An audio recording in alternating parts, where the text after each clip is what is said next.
The first thing I remember is the cold carving its way through my coat, slipping underneath my skin like a blade made of ice. I was lying on my back in the snow, staring up at a sky scattered with frozen stars, each one sharp and distant. My breath rose weakly, thin clouds fading too fast, disappearing almost before I could see them. I tried to lift my hand just to prove I still could, but only my thumb twitched. The rest of my body felt disconnected, as if the fall had broken the thread between brain and bone. Somewhere in the blur above me was the window I'd just gone through, jagged glass framing the yellow glow of the house. Inside, laughter swelled and rang out warm and bright. I heard clinking silverware, then Haley's bright influencer voice drifting through the cracked air. "Merry Christmas, everyone," she said, sounding like joy bottled and sold in pastel colors. A shadow moved past the window. Curtains drew shut, sweeping away the last line of light. They'd seen me fall. They'd seen exactly where I landed. And yet no one came. Not a single footstep on the porch. Not a single door opening. Just laughter, chatter, and the faint hum of a Christmas song floating through the glass. I tried to swallow, but my throat felt like it was lined with frost. That bitter silence pressed down on me harder than the snow ever could. It left me with one truth, one that tasted metallic on my tongue. My father pushed me. On Christmas Eve. And everyone inside chose to pretend I wasn't lying in the snow 20 feet away, fighting to stay awake in temperatures that could kill a person in minutes. How does a holiday dinner turn into attempted murder? How does a family decide you aren't worth the effort of opening a door? I would spend the hours that followed trying to answer those questions, but right then, with the cold sinking deeper into my bones, all I could think was stay awake. Stay alive. A few hours earlier, before the night split in half, I was stepping off a long-distance bus in Traverse Hills, the wind cutting across my face, as if welcoming me home with a slap. I hadn't meant to come back. I hadn't meant to set foot in my father's house again, not after everything the walls of that place had seen. But life doesn't care about old promises. A torn ligament in my wrist had forced me into medical leave from the ER, and with no paycheck and rent overdue, my options evaporated. I'd tried to hold on to my tiny apartment in Detroit, tried to negotiate with the landlord, tried everything except magic. In the end, all I had left was a suitcase, and the place I swore to never return to. My father, Gregory, didn't greet me when I arrived. He stayed in his truck with the heat blasting, honking once, as if I were a valet he was summoning. When I opened the passenger door, he glanced at my bandaged wrist and said, "You look tired, like my exhaustion was a personal inconvenience." I sat there in the stale air, staring at a man who could manage a dozen employees in his cold chain logistics company, but couldn't manage a single kind word for his daughter. Stepping into the house felt like stepping into someone else's life. Marlene had redecorated everything, bleaching the place of any memory of my mother. Gone were the handmade ornaments, the pine wreath she wove herself every December, the warm colors she loved. In their place were silver accents, glass centerpieces, and glamour portraits of Haley in every room. Haley herself appeared seconds later, phone in hand, smiling for her live stream before giving me a bored wave. "Careful on the stairs," she said. "We don't want accidents." I didn't know then how prophetic that would be. In the hours leading up to dinner, Marlene assigned me tasks that were more punishment than help, polishing already polished trays, reorganizing drawers she'd just organized, and vacuuming the same rug twice. I took it, every bit of it, because I needed a place to stay, and because fighting back in that house always cost more than it returned. Gregory brushed past me several times without a word, but each time he looked at me like a problem he hadn't figured out how to delete. At dinner, I was seated at the end of the table, strategically placed where I could be seen, but not heard. The partners from Gregory's company arrived, and the entire house slipped into performance mode. Haley launched into stories about her college applications, exaggerating every accomplishment. Marlene added flourishes of maternal pride. And Gregory played the role of the perfect family man, laughing at all the right moments, nodding through conversations he barely understood. Then, halfway through the meal, he handed me a wine bottle. "Pour for the guests," he said. My injured wrist trembled under the weight. I steadied myself, holding the bottle with both hands, but a thin streak of red escaped and slid across the white tablecloth. Not a spill. A streak. But the room froze anyway. Haley raised her eyebrows theatrically. Marlene offered a soft, poisonous smile. Gregory's jaw clenched hard enough to crack a tooth. He stood smoothing his tie. "Rachel," he said, "come with me." His tone was pleasant, too pleasant, which meant danger. When Gregory wore politeness like a mask, it was because he was hiding something ugly underneath. He walked me toward the stairs, fingers tightening around my elbow until pain shot through my arm. No one at the table said a word. The moment we reached the second-floor landing, he pushed me harder, voice low with controlled rage. "You embarrassed me," he hissed, "in front of people who matter." I felt the old fear coil in my stomach, the same fear I carried as a girl in this house. Something in me cracked. Maybe it was exhaustion. Maybe it was everything I had tried to swallow for years. I didn't whisper. I didn't apologize. I just said, "I'm not your shadow anymore." His eyes went flat. Then he shoved me. I felt my back hit the cold window, felt the glass give way, felt the air suck me into the dark. I didn't have time to scream.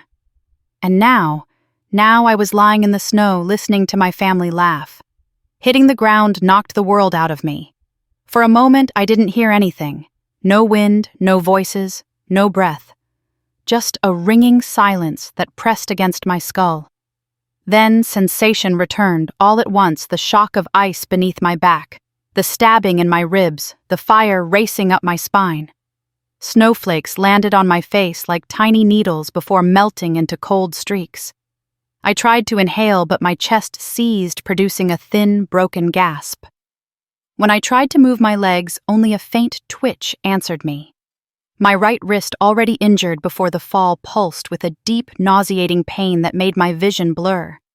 I forced myself to stay still for a second, then another, listening to the snapping sound of my heartbeat in my ears. I was alive, barely, and lying in a bed of snow in -10 degrees was a death sentence if I didn't stay conscious. Somewhere above me, light spilled from the broken window I had come through. I expected shouting footsteps, someone calling my name. Instead, I heard the soft, lazy hum of conversation, muffled but unmistakable. The dinner continued, plates being set down, glasses being raised, laughter drifting through the fractured silence as if nothing had happened. I tried to speak.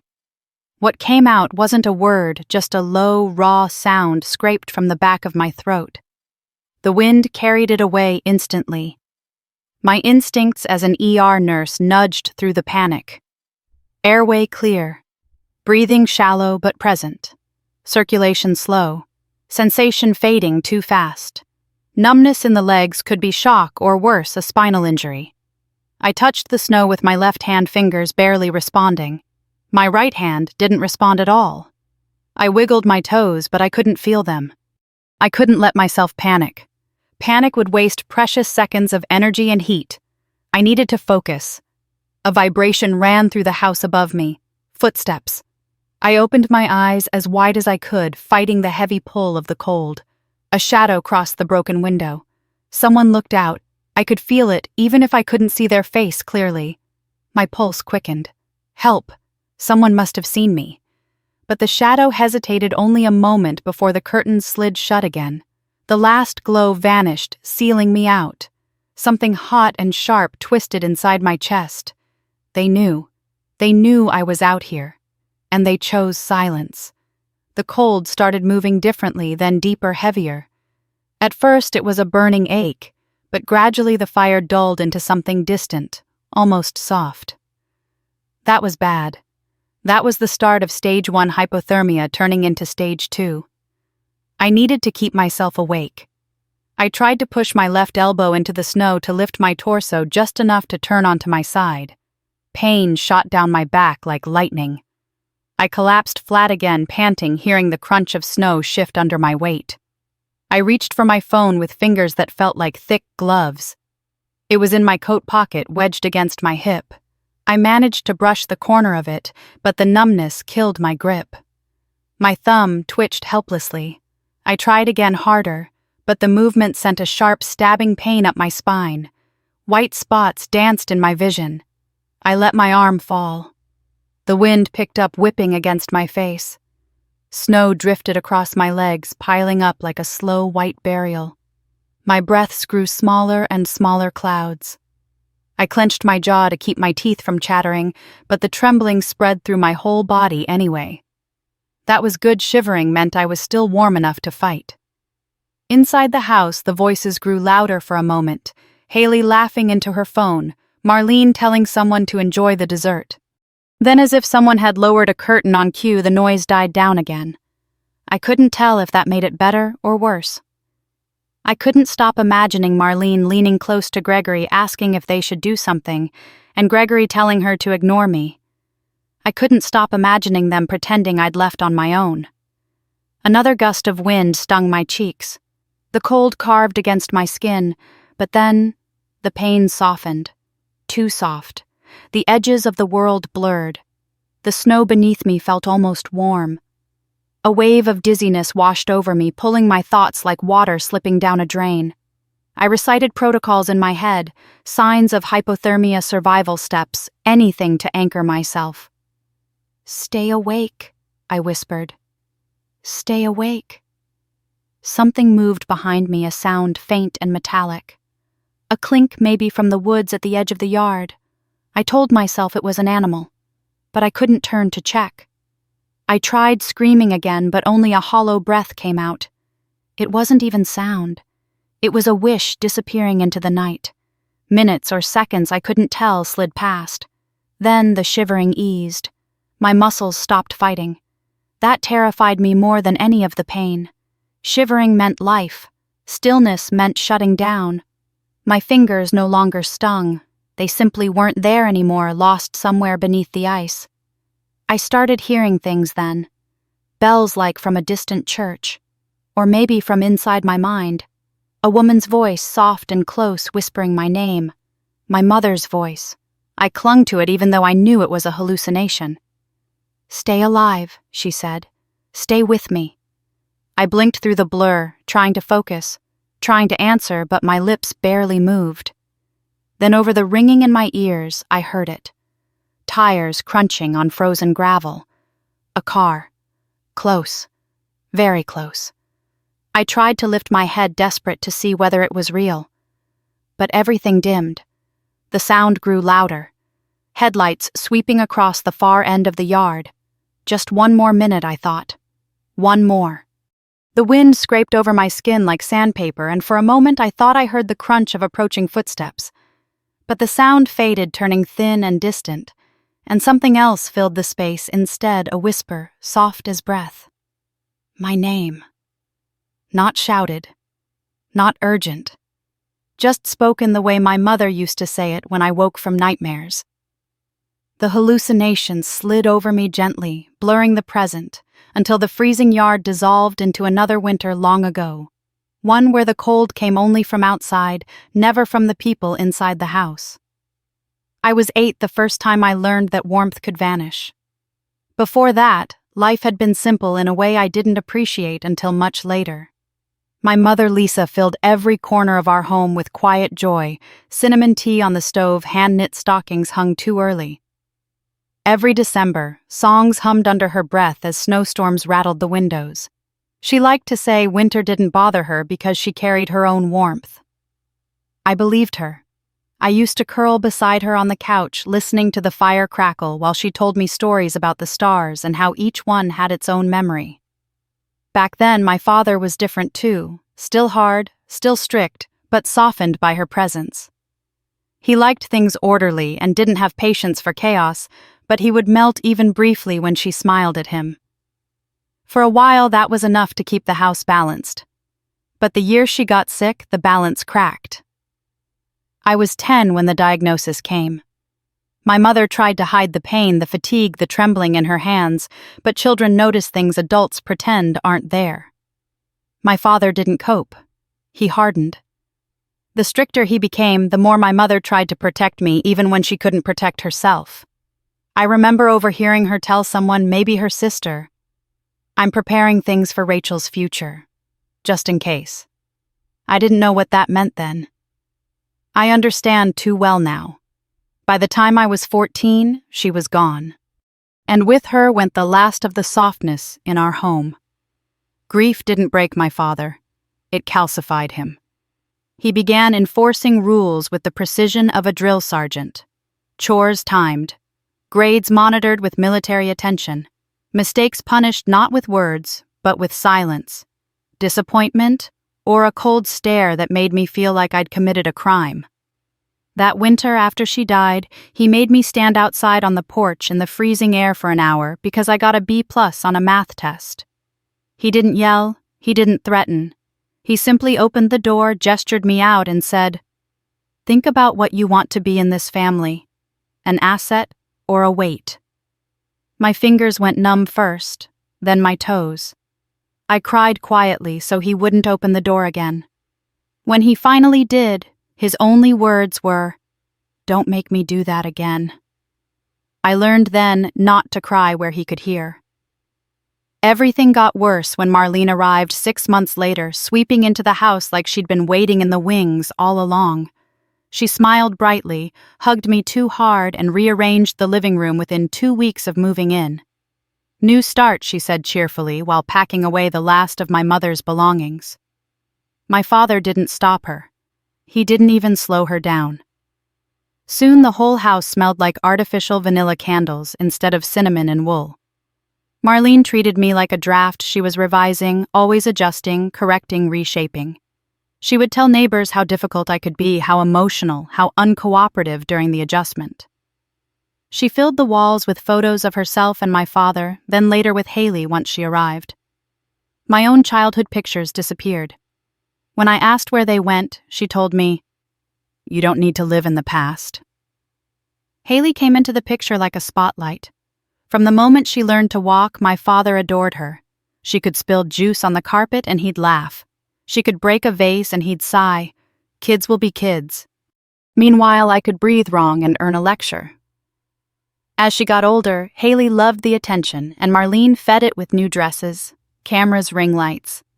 I became the designated babysitter, chef, tutor, errand girl, whatever kept me useful and out of sight. By the time I turned 18, I knew if I didn't leave, then I never would. I packed a suitcase, scraped together the little money I had from a part-time diner job, and boarded a bus to Detroit. My father didn't say goodbye. He just said, "You'll be back when reality hits." He always believed I'd buckle eventually, that the world would prove him right. I didn't. I found work, found purpose, found a life where I wasn't measured by how quietly I could exist. But injuries can undo even the strongest plans.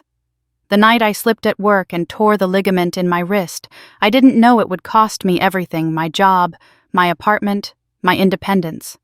Returning home wasn't a choice. It was a last resort. A gust of wind snapped me back to the present, back to the yard where the snow had started burying my legs. The cold had taken most of my pain, replacing it with a heavy numbness that felt like sinking. I blinked slowly, trying to keep my eyes open. Somewhere in the distance, a car engine growled closer. For a second, hope flickered, small, fragile, but real. Then another voice. My mother's whispered my name again, soft as a memory, urging me not to close my eyes. I didn't know if the sound was real or just the cold pulling me deeper into itself. But I held on to it anyway, because sometimes when the world turns unbearably cold, even a ghost of warmth is enough to keep you alive. The bus hissed as it pulled away, leaving me standing on the cracked sidewalk with my suitcase and the biting wind of Traverse Hills cutting across my face. I pulled my coat tighter, but the cold still found every opening, slipping under fabric and into bone. It felt like the town itself remembered me and wasn't particularly glad to see me back. I told myself it would only be for a short time, just until my wrist healed enough for me to work again, just until my disability claim finally processed, just until I could breathe without the weight of debt on my chest. Gregory's truck idled at the curb engine, humming headlights, casting long, pale beams across the snow. He didn't get out. He didn't wave. He just honked once, a sharp, curt command. I lifted my bag into the back seat myself, my wrist throbbing from the effort. When I slid into the passenger seat, he gave me a sideways glance, taking in my bandaged hand. "You look tired," he said. "Not welcome home. Not how are you. Just an observation about my weakness spoken like an accusation." The drive back to the house was silent, except for the heater blowing hot, stale air. He tapped his fingers against the steering wheel, a restless rhythm that had always meant annoyance. I recognized it instantly and hated how my body remembered before my mind did. He didn't ask about Detroit or my job or my injury. He didn't ask if I was in pain. We pulled into the driveway, and he killed the engine without a word. Walking inside was like stepping into an expensive showroom where I wasn't supposed to touch anything.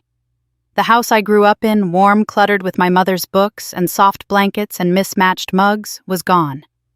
Marlene had redesigned everything in glossy whites and icy blues. Metallic wreaths hung on the walls. Every surface gleamed like it had been scrubbed of any trace of real life. The smell of vanilla candles replaced the pine and cinnamon my mother loved. Before I could take it all in, Marlene swept into the foyer, arms outstretched dramatically. "Rachel, you finally made it." Her voice had that familiar sugar edge, the kind that rotted you from the inside out. She didn't hug me. She just tugged lightly at my sleeve as if inspecting for stains. "Let's get you settled upstairs. I hope you don't mind we turned your old room into Haley's studio." She needed the space for her content. Content. Of course. Marlene guided me toward the attic stairs, the steep kind where every step creaked under the weight of regret. "We freshened up the attic room for you," she said lightly. "It's cozy. Just don't move anything around downstairs. We worked so hard to get the house looking perfect." As I dragged my suitcase up, Haley's voice echoed from the hallway behind us. "Mom, where's my charging cable?" She appeared in a cloud of perfume and ring light shimmer, holding her phone out like a mirror. She glanced at me, eyes flicking to my wrist. "Oh, you're here." Then, without lowering the phone, "Be careful on the stairs. Wouldn't want any accidents." I forced a tight smile. She kept walking. The attic room was small and cold. The ceiling slanted low enough that I had to duck near the corners. Most of the boxes stored there were gone, leaving empty rectangles in the dust. Marlene set my bag down and smoothed the blanket on the bed. "Let us know if you need anything," she said already, halfway back to the stairs. I sat on the edge of the bed, exhaling slowly. I'd known this would be uncomfortable, but I hadn't expected to feel erased. My mother's absence hung everywhere, not as grief, but as removal. It was one thing to lose someone. It was another to watch someone else pretend they never existed. Later that afternoon, Marlene assigned me small, pointless tasks: polish the already polished silverware, wipe down shelves that had no dust, reorganize a drawer I wasn't supposed to open. Each time I finished something, she found a new angle to correct. "No, dear, not like that. You're pressing too hard. Maybe let me handle this one." Gregory passed through the kitchen at one point, pausing long enough to inspect my wrist with a frown. "If you can't lift properly," he said, "don't make things harder for your stepmother." Then he walked away. I swallowed every retort. At dusk, as I carried a crate of candles back to the closet, I noticed Gregory's office door cracked open. A stack of papers lay across his desk, one partially visible beneath a folder, McAllister Estate Review. My breath caught. McAllister was my mother's maiden name. Before I could process what that meant, the floorboard creaked loudly behind me. Gregory stood there, eyes narrowed. Looking for something. His tone was deceptively calm. I stepped back, muttering that I was just passing through, and he closed the office door with a force that rattled the frame. A picture fell from the wall, a photo of my mother holding me as a baby. The glass had cracked straight across her face. Dinner that night was a rehearsal for the real performance to come. Marlene reviewed the seating chart. Haley practiced smiling in the mirror. Gregory complained about the guest list, but insisted tomorrow's Christmas Eve dinner had to be perfect. When I walked downstairs, Marlene looked over her shoulder and said, "Just stay out of the way. Your father needs everything to go smoothly." In bed, I could still hear them downstairs clinking dishes, quiet arguments. Haley rehearsing her live stream greeting. I curled beneath the blanket, my wrist throbbing with each heartbeat, my breath fogging in the chilly attic air. I stared at the slanted ceiling and whispered to myself, "Just survive tomorrow." The house creaked, settling into its bones. Outside, the wind picked up. The cold seeped under the window frame. And for the first time since returning, I wondered if coming back hadn't been a mistake. But a trap. The impact stole my breath before I even understood what had happened. One moment I was standing on the landing with Gregory's fingers still burning into my arm, and the next, my back collided with the window behind me. The glass cracked like ice beneath a boot. For half a second I saw his face, a flash of rage, panic, and something colder than the December air outside. Then the world gave way.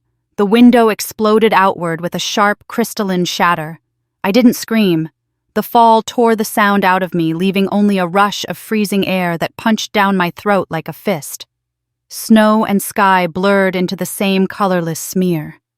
When my body hit the ground, everything went white, bright, violent white, and then the pain slammed into me all at once. The snow didn't cushion anything. It was packed hard, icy from weeks of storms and 10-degree-C temperatures. My ribs lit with fire. My spine jolted with a force that stole all movement from my legs. Air refused to enter my lungs. For a terrifying moment, I thought I had died because the world felt impossibly still. But then sound returned in distant fragments, the muffled thump of bass from Haley's Bluetooth speaker. The scrape of a chair upstairs, the faint clatter of dishes. No shouting, no rushing footsteps, no door opening. Nothing that suggested anyone had seen or cared that I had fallen. I forced a shallow inhale. The cold stabbed through my chest like knives. I tried to move my fingers, but only one twitched. My right hand, the injured one, screamed with pain so sharp it blurred my vision. My training told me not to move, not until I assessed. Possible spinal involvement. Severe blunt trauma. Hypothermia, risk high. But the part of me that was still a daughter, not a nurse, looked up toward the house. Toward the window I had crashed through. The curtains moved. For a moment I thought Gregory was coming, that he had realized what he had done, that he was horrified, concerned, afraid for me.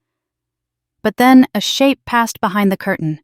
A hand gripped the edge. And slowly, deliberately, someone pulled the fabric closed. The light vanished. The warmth vanished. The last thread of hope vanished. The cold roared in, claiming the space where breath should have been.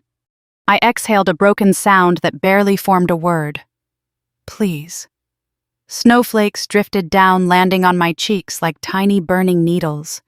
My dress, thin and satin, clung to me painfully as melting flakes seeped through the fabric before freezing again against my skin. I remembered reading about how fast body temperature dropped in these conditions. I had seen patients come in with limbs so cold they looked carved from marble. Now I was becoming one of them. I tried to cry out, but my throat only produced a hoarse, trembling exhale. The world narrowed with each heartbeat, my pulse slowing, my chest tightening. My legs were numb now, not just cold, but gone, detached. I wanted to shift them just enough to feel they were still there, still mine. But nothing responded. Somewhere inside the house, Haley laughed.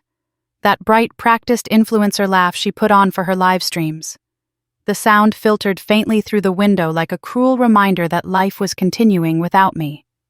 She spoke loudly, maybe to her phone, maybe to Marlene, her voice muffled by the wall but unmistakably cheerful.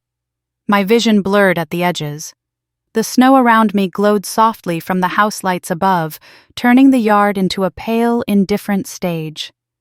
I tried to regulate my breathing, repeating the steps I'd taught countless patients during panic attacks. Slow inhale, hold, slow exhale. But the cold didn't care about my training. The cold burrowed in deeper, hollowing me out from the inside. Minutes, or maybe seconds, passed in strange, stretchy loops. Time made no sense. My jaw trembled violently now, uncontrollable, each clench sending sparks of pain up my skull. I whispered my name, my age, my address, anything to keep my mind tethered. The curtain shifted again. This time I saw two silhouettes, Marlene and Haley. Their heads were close together, their gestures sharp. Haley lifted her phone, the faint glow of her screen illuminating her face. She said something I couldn't hear. Marlene shook her head quickly and pulled the curtain shut tighter. They knew. They knew I was out here. They were choosing not to come. The realization crushed something inside me more completely than the fall had. A gust of wind swept snow across my body, covering my legs in a thin layer of white. My fingers felt like they were carved from ice. My eyelids drooped heavier still. Somewhere deep in my mind, a voice whispered the warning I'd given to others too many times. When the shivering stops, that's when you're in real danger. And I realized with terror, I wasn't shivering anymore. A wave of weakness washed over me. I tried to force my arms to move, my lungs to pull more air, my mind to stay present. But everything was slipping. My thoughts slowed, floating upward like bubbles rising through water. I blinked hard. Once, twice. The world dimmed around the edges. And somewhere inside the house, beneath the music and the laughter, the warmth and the lies, my father walked away from the window and left me in the darkness. The snow kept falling. The cold kept tightening. And I lay helpless beneath a sky that didn't care whether I lived or died. I knew I was close to the edge when my vision began flickering bright, one moment, dim the next, like a dying bulb struggling to stay lit. My breath came out in thin, uneven threads, barely visible in the frozen air. Every inhale felt like swallowing shards of ice. I clung to consciousness with whatever scraps of strength remained, replaying names, memories, medical protocols, anything that kept my mind moving. But the cold was patient. The cold was relentless. And it was winning. Then something shifted inside me, not outside, not in the yard or the house, but somewhere deeper. A warmth bloomed behind my eyes. Faint first, then growing, spreading quietly through the numbness. I thought it was a hallucination, the kind that hypothermia patients experienced right before slipping under. But the warmth didn't drown me. It pulled me upward. A shadow formed in front of me, soft and familiar, like a memory stepping out of the dark. I blinked slowly, forcing my eyes open wide enough to see. My mother stood in the snow, not the version of her worn down by illness. Not the quiet, pale woman I watched fade during my teenage years. This was her as she had been when I was small. Strong, warm cheeks flushed from winter walks, hair tucked inside her knitted hat. She looked younger than I remembered. Or maybe I was simply seeing her without the veil of grief that had blurred her image for years. She smiled, and that alone made tears sting my frozen eyes. "Juliet," she said softly, her voice a gentle hush against the wind. "You have to stay awake." I tried to move my lips to tell her how much I missed her. How many nights I wished she had been there to shield me from Gregory's temper, from Marlene's manipulation, from Haley's cruel laughter. But only a faint breath escaped me. She knelt beside me, her presence dissolving the cold inch by inch. Her hand brushed my forehead, warm, impossibly warm. And for a moment I forgot about the freezing snow beneath me. "You've endured colder things than this," she whispered. "Not weather, my love. People." Her words unlocked a flood inside me. Memories crashed forward with startling clarity, nights when I hid in my room while Gregory slammed doors downstairs. Mornings when Marlene accidentally threw away my belongings, years of biting my tongue, so the household stayed predictable, controlled. My mother's eyes softened. "You learned to survive long before tonight." A small sob caught in my throat. My chest hurt too much to cry, but something inside me ached with a fierce, broken longing.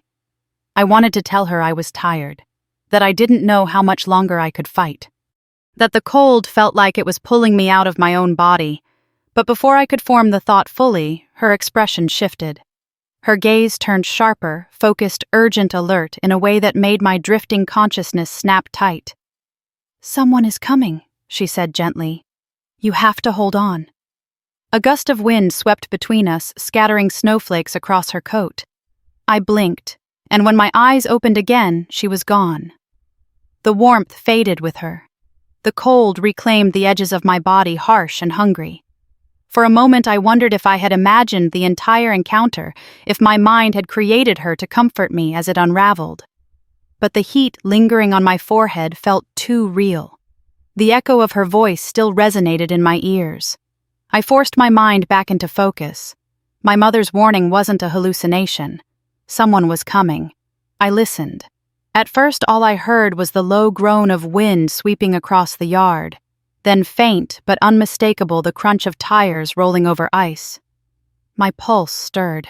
I willed myself to focus harder, straining against the fog pressing in around my thoughts. A car engine hummed in the distance, steady, deliberate. Not passing. Approaching. I blinked slowly, fighting the heavy pull of exhaustion that urged me to close my eyes just for a moment, just to rest. But her voice rose again in my mind, steady urging, anchoring me. Stay awake. Stay awake. The headlights appeared, first twin beams cutting through the night in long, sweeping arcs. They reflected off the snow, casting fractured light across the yard. My eyelashes, crusted with frost, trembled as my eyes tried to track the movement. The car slowed near the driveway. Hope surged weakly inside me, a fragile spark, but a spark nonetheless. I tried to raise my hand. It twitched barely. My arm felt like it weighed 100 pounds, but the movement was enough to send a jolt of sensation through my body, reminding me I was still here, still fighting. The car engine shut off. A door opened with a creak. Boots crunched on snow. I forced air into my lungs. The breath quivered violently, but it was breath. My vision blurred, sharpened, blurred again.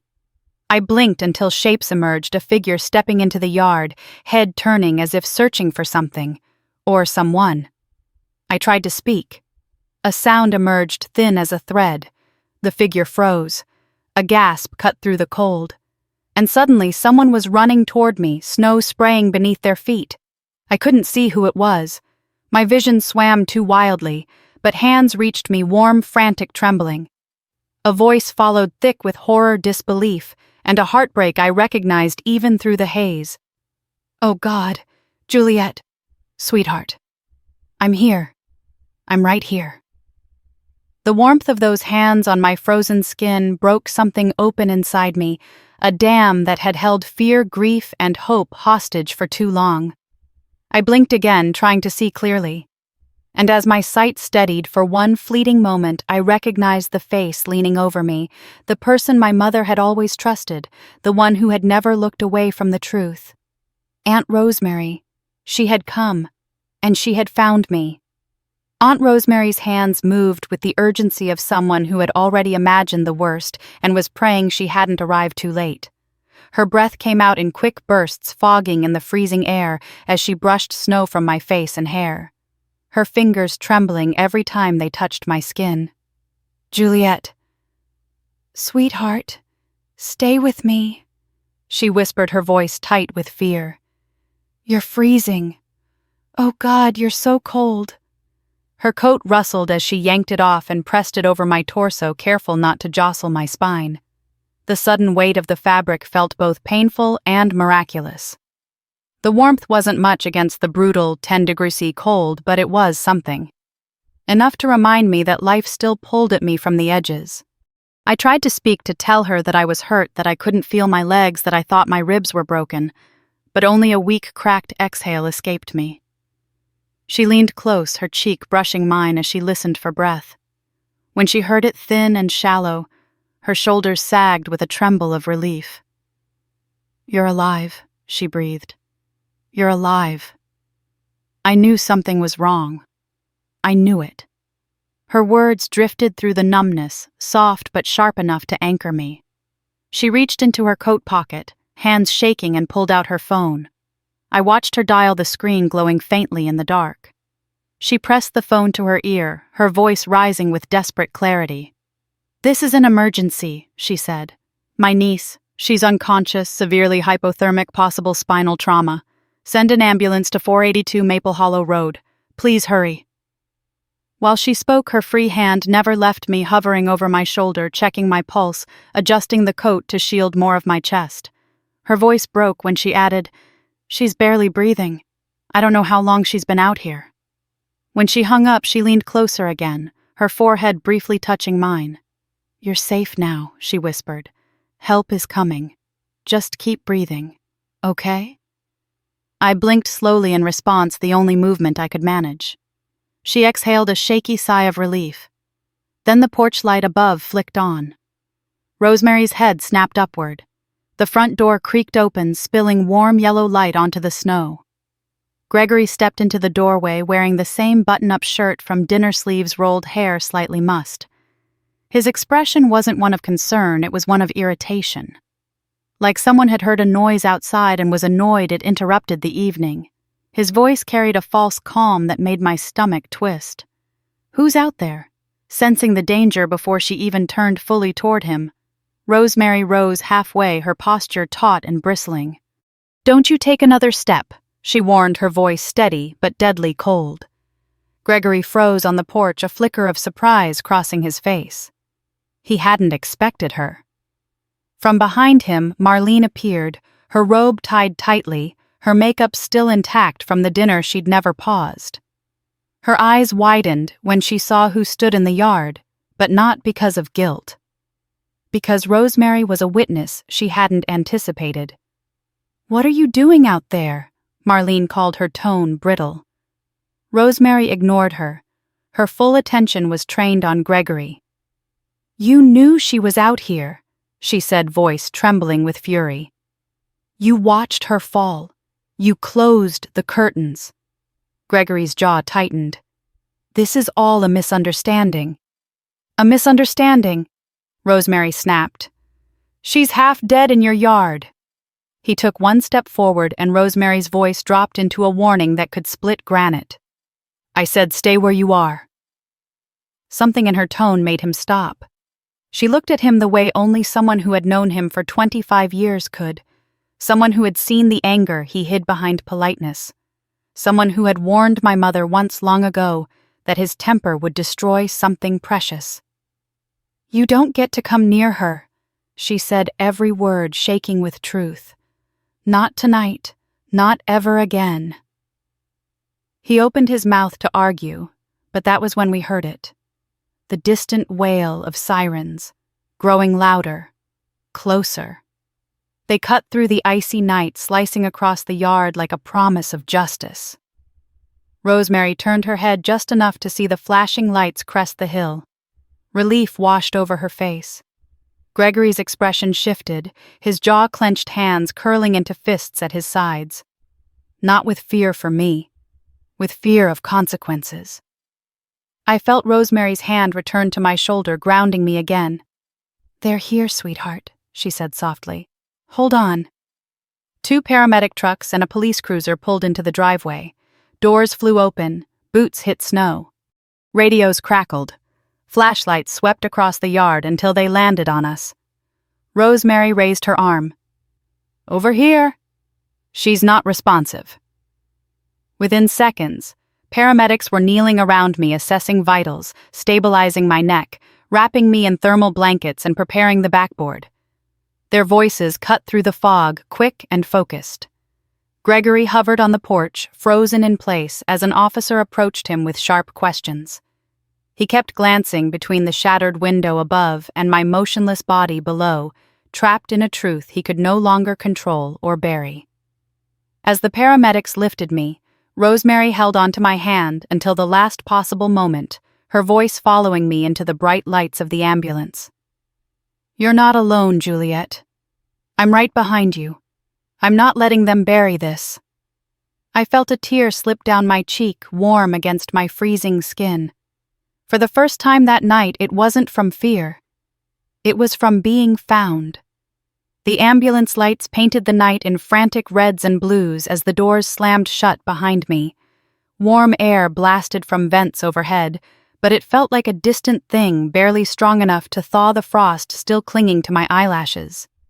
Two paramedics moved with quick, practiced precision, one adjusting the cervical collar around my neck, the other inserting a warm IV line into my arm with hands steady from years of emergencies. Core temperature is dangerously low, one said. We need to start active rewarming. I tried to respond, but my vocal cords refused to cooperate. A strangled sound slipped out instead. The paramedic leaned closer, his expression gentle. You're doing great. Don't try to talk yet. Just focus on breathing. Breathing. The one thing that still felt like a battle. Each inhale stabbed my ribs. Each exhale trembled like the last flicker of a dying flame. Rosemary's face appeared in the small rear window as the ambulance pulled out. She stood in the driveway, hands clasped near her chest, her eyes locked on me even as distance stretched between us. I felt the faintest sense of safety, something I hadn't felt since long before I returned to Aspen Ridge. But the moment I was alone with the paramedics, the memories came rushing back fast and sharp.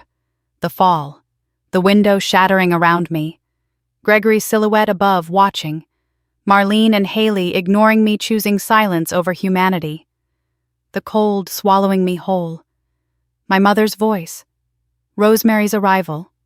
Everything collided in my chest, a storm of pain and disbelief. I blinked hard, trying to focus on the medic leaning over me. Stay with me, Juliet, he said. We're 10 minutes out. 10 minutes. It sounded impossible.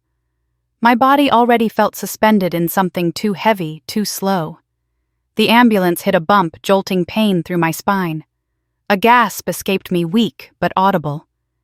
The paramedic tightened his grip on the gurney rails. Easy. We've got you. Flashing lights streaked past the windows. Snow drifted against the glass like ash falling over a forgotten battlefield. My mind drifted again, not into hallucination, but memory. I remembered standing in emergency rooms just like this one, leaning over patients whose eyes looked like mine did now, wide afraid, drifting. I remembered telling them words meant to anchor them. Stay awake. Keep breathing. I'm right here. Now those words belonged to someone else, and they were saving me. The ambulance slowed, then stopped. The rear doors burst open and frigid air swept over me again. I shuddered violently as hands lifted the gurney and rushed me into bright fluorescent light. The hospital, my old world, my second home, the one place I always trusted to save people even when my own life was falling apart. Doctors and nurses gathered around the trauma bay, their movements a blur. I felt fingers checking my pulse, someone cutting open the sleeve of my dress, someone else speaking medical terms I once used daily. Severe hypothermia, core temp is dangerously low, possible spinal fracture, frostbite stage 1, low oxygen saturation. They lifted me from the stretcher and pain radiated through my ribs and down my back. I grimaced, a thin sound escaping my throat, and a nurse leaned close. You're safe, she said softly. We're taking care of you now. Warm blankets draped over me. Heated air began circulating under the layers. My skin burned as sensation returned, a painful awakening like fire beneath ice. A doctor with calm eyes moved into my line of sight. Juliet, I'm Dr. Navarro. You're in good hands. We're going to scan your spine to see the extent of the injury. You won't be alone. His voice grounded me, pulling me back from the haze overtaking my mind. My vision blurred again as they rolled me down the hallway. The lights overhead flickered past in a rhythmic pattern that felt strangely soothing. When they transferred me into the imaging suite, the machine hummed loudly, its noise vibrating through the table into my spine. Every movement sent lightning through my ribs. My fingers curled, barely able to grip the edge of the blanket. I bit back a cry. It's all right, a technician murmured. Just a little longer. Minutes stretched like hours, but finally it was over. They wheeled me back to the trauma bay, and within seconds Dr. Navarro stood beside me again holding a chart. His tone shifted gentle but serious. "You have a compression fracture in your lower spine and 2 fractured ribs. You also have early-stage frostbite, but you're alive because you stayed awake. Another 30 minutes out there, and we might not be having this conversation." The truth of it hit me harder than the cold had. Alive. Barely, but alive. Rosemary appeared in the doorway, then her breath hitching as she saw me.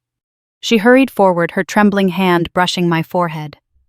"Oh, sweetheart," she whispered. "You're safe. You're finally safe." I tried to speak her name, but my throat cracked with pain.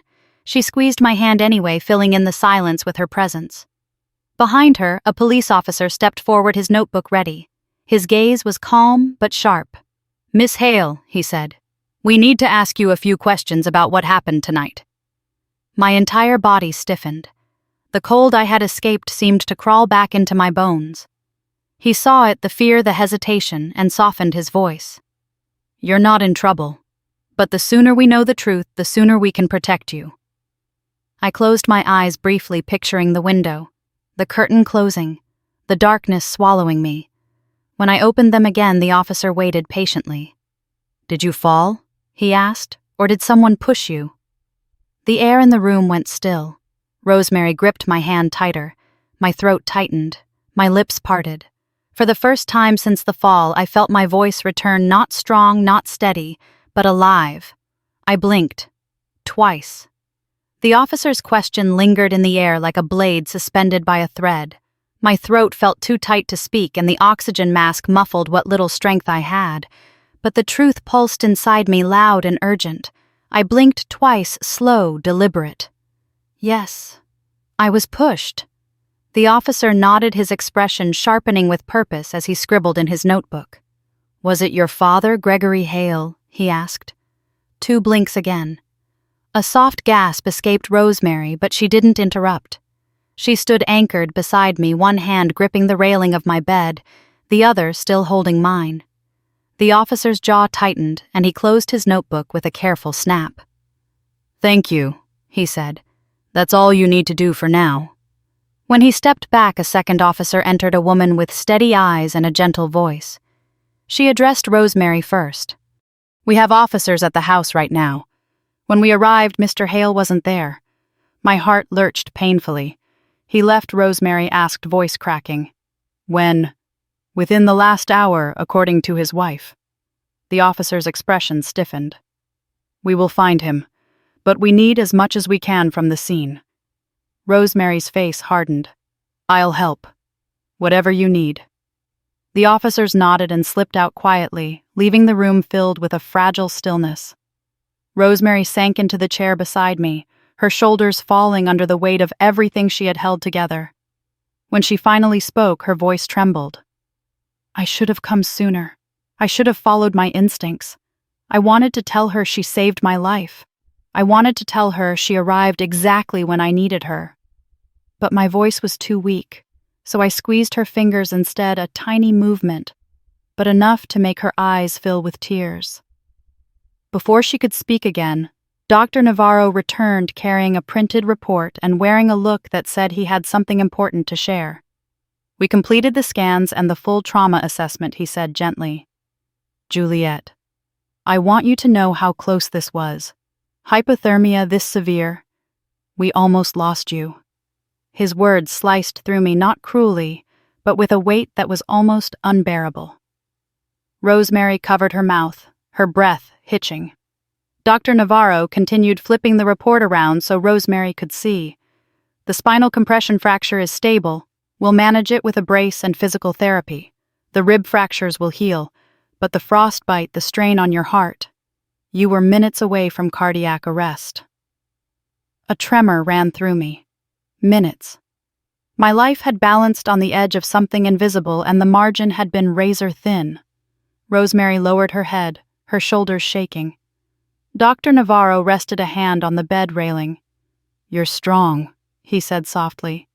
"Most people wouldn't have stayed conscious as long as you did." And then, as if the universe wanted the cold truth laid bare, the female officer returned this time, holding a small tablet. "We retrieved footage from a neighbor's security camera," she said. "You need to see this." She placed the tablet on the rolling table beside my bed and pressed play. The footage wasn't clear enough to show faces, but the audio was unmistakable. The shattering of glass. My scream a sound I barely recognized. The heavy thud of my body hitting the snow. Then faintly Gregory's voice from inside the house. "Just leave it. She'll get up." Rosemary flinched like she'd been struck. The officer paused the video before continuing. "There's more." She tapped a second clip, this one from Haley's live stream, which had accidentally continued recording after she set her phone down. The camera showed the dining room ceiling, but the voices were crystal clear. Haley whispering, "Should we check?" Marlene's voice, cold and clipped. "Absolutely not. Stay inside. We don't need drama tonight." My stomach twisted at the words. Then the officer pulled up one last screen text messages between Haley and Marlene. "Don't go outside. Don't say anything. She'll come back in. Just ignore it. No police. Not tonight." Each timestamp lined up perfectly with the moments I fought for consciousness outside. Rosemary stood abruptly, tears streaming down her face, not just from sorrow but from outrage. "They left her to die," she whispered. They knew. They knew she was out there. The officer nodded gravely. "This evidence combined with your statement will be enough for a warrant. We're issuing it now." For a moment the room felt like it tilted.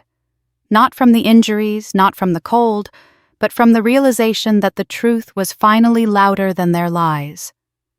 When the officers left, Rosemary sat again, leaning forward, so her forehead nearly touched mine. "You're not going back there," she said, voice trembling with conviction. "I don't care what it takes. I don't care how long I have to fight. You will never set foot in that house again." A tear slipped down my cheek. Not from pain, from relief. But the day wasn't finished with us yet. An hour later, the officers returned, this time with tense expressions. "We located Mr. Hale's car," the female officer said. "It's abandoned outside the city limits." Rosemary's hand tightened around mine. "Is he—" The officer shook her head. "He's gone, but not far. We've issued a statewide bulletin. He will be found." I exhaled slowly, letting my eyes close for a moment. I wasn't out of danger, but I was no longer alone. For the first time since the fall, since the window, since the cold threatened to claim me, I felt something warm settle in my chest, something I hadn't felt in years. Hope. The Fairbanks courthouse felt colder than the winter outside its high ceilings, echoing with footsteps and quiet whispers, as Rosemary wheeled me through the heavy double doors. My back brace pressed firmly against the chair, each bump in the floor sending a dull ache through my ribs. Even so, I sat as straight as I could, refusing to appear small. Not today. Not in front of the man who had left me in the snow. People stared as we passed. Some with recognition, others with the morbid curiosity small towns always carried. A few whispered my name. Some shook their heads in disbelief. Aspen Ridge had always been a place where rumors grew like frost, beautiful at a distance, sharp up close. Rosemary rested her hand on my shoulder as we waited outside courtroom 3. "You don't have to say a word," she murmured. "Just breathe. That's enough." Her steadiness was the only thing keeping my nerves from unraveling completely. When the bailiff opened the door and called the case, we entered slowly. My heart hammered against my ribs, reminding me they were still healing. Gregory sat on the defendant's side of the room, handcuffs around his wrists. Jail-issued clothing. For a moment, he didn't look real. He looked like a ghost wearing the shape of the man who raised me. His eyes widened when he saw me. Shock first, then a familiar flicker of indignation, as if I was the one who had betrayed him. Beside him sat an attorney who looked exhausted, flipping through papers as though searching for a defense that didn't exist. Behind them, Marlene sat hunched over a tissue, her makeup smeared. Haley sat next to her, staring down at her hands, shoulders trembling. For once, she didn't look polished or spiteful. She looked guilty. The judge entered Judge Adrienne Pierce, known in the region for her sharp mind and utter intolerance for manipulation. She surveyed the room with a gaze that could cut through stone. "Mr. Hale," she began, "you stand before this court charged with first-degree assault, reckless endangerment, criminal negligence, and intentional failure to render aid. This hearing will determine whether the case proceeds to trial." My stomach tightened. Rosemary squeezed my shoulder.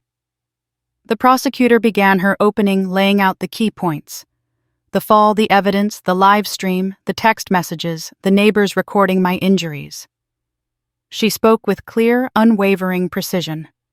Nothing dramatic, just the truth spoken plainly enough to sting. She held up the medical report from Dr. Navarro. The victim's injuries are consistent with a fall caused by force, not an accident. Gregory's attorney sprang to his feet. "Objection! There is no direct proof of force. Judge Pierce didn't let him finish. Overruled. Sit down." The prosecutor continued. "She was left in 10°C for nearly 2 hours. Intentionally. Her father did not call for help. He did not step outside. He pulled the curtains shut." A low murmur rippled through the spectators. Next, she played the neighbor's security footage. The room fell silent as the shattering glass filled the speakers. Then my impact. Then Gregory's muffled yelling from inside. I stared at the floor, jaw clenched, forcing myself to breathe through the memories. Then came Haley's live stream audio. The room listened to Marlene's cold voice. "Absolutely not. Stay inside. We don't need drama tonight." Rosemary's fingers tightened around mine. The texts were introduced next, projected onto the courtroom screen. "Don't go outside. Don't say anything. She'll come back in. No police tonight." Every word felt like a fresh bruise. When the prosecutor finished, the judge nodded. Defense Gregory's attorney rose again, adjusting his tie. "Your Honor, my client has struggled with tremendous stress." This was an emotionally charged moment, a terrible accident escalated by panic. He thought his daughter had stormed off. He was intoxicated and not thinking clearly. Judge Pierce narrowed her eyes. "Are you suggesting intoxication absolves him of responsibility?" The attorney faltered. "Not absolves, Your Honor. Contextualizes. Move on."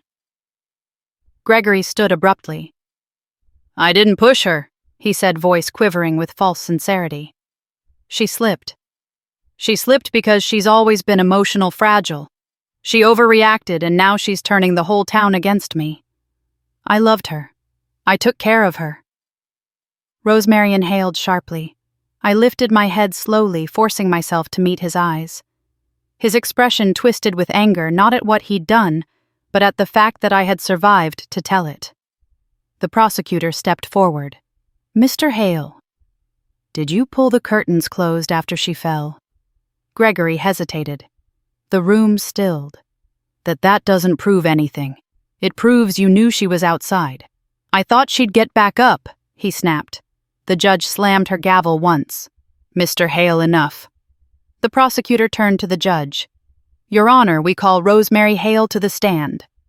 Rosemary kissed my forehead before rising. She walked to the witness stand with steady steps, like a woman carrying both grief and resolve. She described finding me in the snow, the stillness of my body, the coldness of my skin, the broken window, the silence from the house. She described calling for help while Gregory stood inside doing nothing. When she said, "They left her to die," the courtroom seemed to exhale all at once. Judge Pierce glanced at her notes, then at Gregory. "Mr. Hale," she said, voice low and firm, "the evidence presented is substantial, consistent, and credible. There is probable cause on all charges. You will remain in custody pending trial." Marlene gasped, bursting into quiet sobs. Haley buried her face in her hands. Gregory stared at me one last time, shocked, betrayed, furious, before officers led him away in cuffs. Rosemary returned to my side as the courtroom emptied. "It's not over," she whispered. "But this is the beginning." For the first time since the night of the fall, I felt my lungs open a little wider, as if making room for something new. Justice. The weeks after the hearing passed in a slow, careful rhythm, like my life had been placed in a brace just as rigid as the one holding my spine. Every movement had to be deliberate, every breath measured. But for the first time in years, the pain I carried wasn't hidden. It wasn't denied, dismissed, or blamed on me. It was being treated. Physical therapy became the center of my routine. 3 days a week, Rosemary drove me to the rehabilitation center, helping me in and out of the car with gentle hands and fierce protectiveness. Inside the building, the scent of antiseptic and eucalyptus filled the halls, and the therapists greeted me by name. My main therapist, a woman named Claire with calm eyes and a laugh that reminded me of warm tea, guided me through each exercise. At first, I could barely lift my right hand without pain shooting up my wrist. My back protested with every shift of weight. I felt fragile, like a puzzle someone had dropped and was now carefully reassembling. But Claire never let me apologize for my limitations. "You survived something most people don't walk away from," she said during one session, supporting my waist as I learned to balance again. "Healing isn't linear, but you're doing it." Her words built something inside me that had been missing for years' belief. Not in miracles or destiny, but in myself. At home, Rosemary converted her guest room into a quiet sanctuary. A recliner chair sat near the window so I could watch the snow thaw into glistening spring slush. Soft lamps replaced harsh lighting, casting a warm glow that reminded me of the home I once had before Gregory's grief cracked everything open. Our evenings became moments of unexpected peace. Sometimes Rosemary cooked, filling the kitchen with the smell of rosemary chicken or cinnamon biscuits. Sometimes we said nothing at all, letting silence be a comfort instead of a threat. But healing wasn't only physical. The nightmares came first, violent, vivid flashbacks of falling of Gregory's silhouette in the window of the cold, swallowing me until even my heartbeat sounded distant. I woke shaking, chest tight, gasping for air that felt too thin. Every time Rosemary appeared in my doorway within seconds, wrapping me in a blanket, rubbing my back, whispering gentle words. "You're safe now. He can't reach you." She stayed until my breathing slowed. There were days when my anger burned hot, anger at Gregory, at Marlene, at Haley, at myself. Other days, grief took over instead. I grieved the family I never truly had, the childhood I tried to justify, the version of me who still believed love was earned through obedience. And sometimes, unexpectedly, I grieved my father. Not the man who pushed me, but the man I wished he had been. One afternoon, as I traced the grain of the wooden armrest on the recliner, Rosemary sat across from me holding an old sealed envelope. "I've kept this for 12 years, she said softly. "Your mother gave it to me before she passed. She said I was to give it to you when you were old enough, and when the moment felt right." I stared at the envelope, my breath catching. It had my name written on it in her delicate handwriting. My hands trembled as I opened it. Inside was a letter, short but full of the quiet strength that defined her. "Juliet, my love. If you're reading this, you've reached a point in life where you must choose your future, not the one shaped by someone else's pain. Your father loves you in ways he doesn't know how to show, but I fear he may not always protect you. So I have made arrangements. There is a trust in your name, one he cannot access, one meant only for you. Use it to build the life you deserve. I love you beyond the years I have." Mom tears blurred the ink until it shimmered. "A trust," I whispered hoarsely. Rosemary nodded. "She started it when you were little. She knew Gregory's temper. She knew her illness would change him." My chest tightened with both gratitude and heartbreak. "Why didn't you tell me sooner?" I asked. "Because the trust activates only when you're living independently," she said gently. "Your mother wanted to ensure Gregory could never claim it or twist it. When you moved back into his house, I had to wait." Understanding washed over me slowly like warmth spreading through cold limbs. My mother had been gone for years, but she had still protected me. She had reached across time to lift me out of the darkness my father created. The next week after my doctor cleared me for limited travel, Rosemary flew with me back to Seattle, the city I once built a life in and feared I had lost. The air felt damp and familiar. The skyline appeared through the plane window like an old friend. I visited my former hospital. Walking through the halls felt surreal, like meeting a past version of myself. The nurse manager hugged me tightly, then explained gently that returning to emergency nursing wasn't safe yet. The physical strain could set my recovery back months. Disappointment tingled in my chest. Nursing had been my identity. But life didn't end at the ER. She connected me with a trauma recovery clinic downtown, a place where medical expertise blended with emotional support. A place where survivors guided survivors. When I met the clinic director, she listened to my story, not with shock, but with deep compassion. "We need people like you," she said. "People who understand trauma from both sides. People who have survived and risen." I accepted the position within days. Helping others became a new kind of healing. Listening to stories that mirrored pieces of mine reminded me that survival isn't a single event, it's an ongoing act of reclaiming yourself. In the evenings, I walked the waterfront, breathing in salt air and watching the city lights shimmer on the waves. My steps were slow at first, then steadier, stronger. One night, as the breeze rustled my hair and seagulls circled overhead, a quiet truth settled inside me. I wasn't defined by the window. I wasn't defined by the cold. I wasn't defined by the man who tried to erase me. I was defined by the woman who survived. And for the first time since childhood, I felt whole. Spring arrived with a softness I hadn't felt in years, a gentle warmth that brushed against my skin like an apology from the universe. By then, months had passed since the sentencing. Months of rebuilding my strength, reclaiming my independence, and learning to live without the weight of fear pressing against my ribs. My spine was healing, my hand was steady again. My nightmares had softened from violent storms to passing shadows. And for the first time since childhood, I was living a life that belonged entirely to me. It wasn't an overnight transformation. Healing rarely is. But each day brought a new piece of myself back slowly, quietly, like fragments of light returning after a long winter. One Saturday morning, a letter arrived at my Seattle apartment tucked between the bills and neighborhood flyers. I recognized the seal from the Alaska Department of Corrections before I even opened it. Rosemary sat across from me at the kitchen counter sipping tea as I broke the envelope open.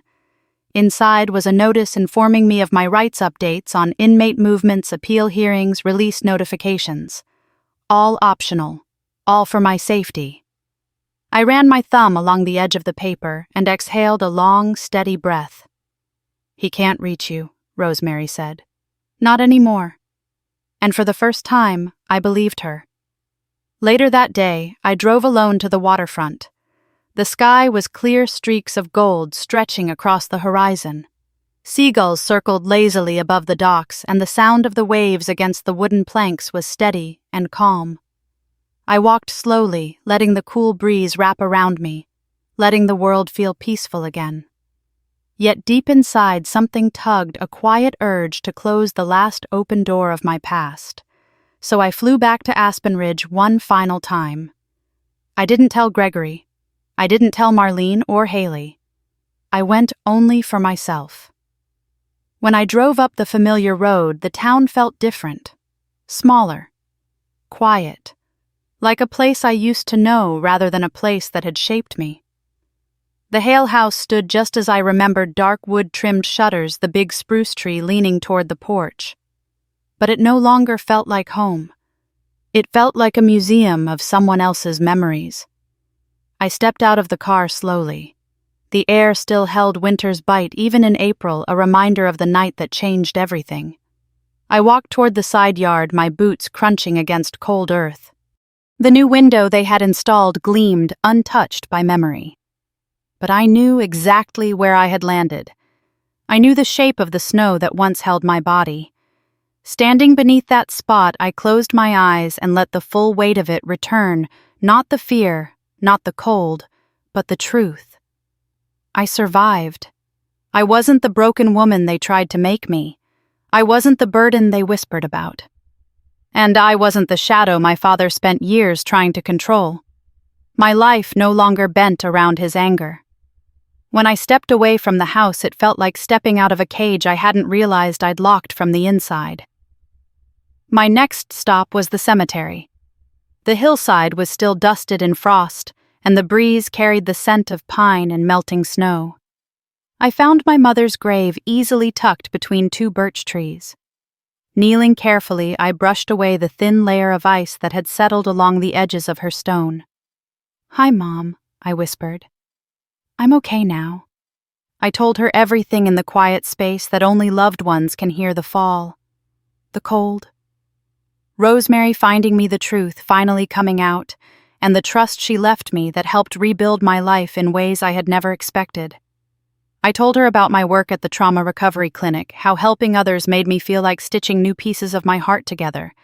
And then I told her the truth. I had finally discovered I'm not afraid anymore. I'm not his shadow. I'm my own person. You saved me long before that night. The wind rustled through the birch branches as if she were answering. I stayed until the sun dipped low, painting the snow in shades of peach and lavender. When I finally stood to leave, a calm settled in my chest, quiet and complete. Back in Seattle that evening, my apartment felt warm, safe, and alive. I stood by the window overlooking the city lights and breathed deeply. The air tasted like freedom. My past didn't haunt me anymore. It shaped me, yes, but it no longer held me. I turned from the window and whispered the truth that had taken me 32 years to believe. I am free, and if you're listening to this, if any part of my story feels like something you've lived through, I want you to know something. You are not broken. You are not invisible. You are not defined by the people who tried to diminish you. Healing takes time, but it is real, and it is possible. If this story resonated with you, I hope you'll share your own experience in the comments. Someone out there might need your strength the way I once needed someone else's. And if you want more stories of survival, justice, and resilience, I hope you'll stay like and subscribe. Your support means more than you know.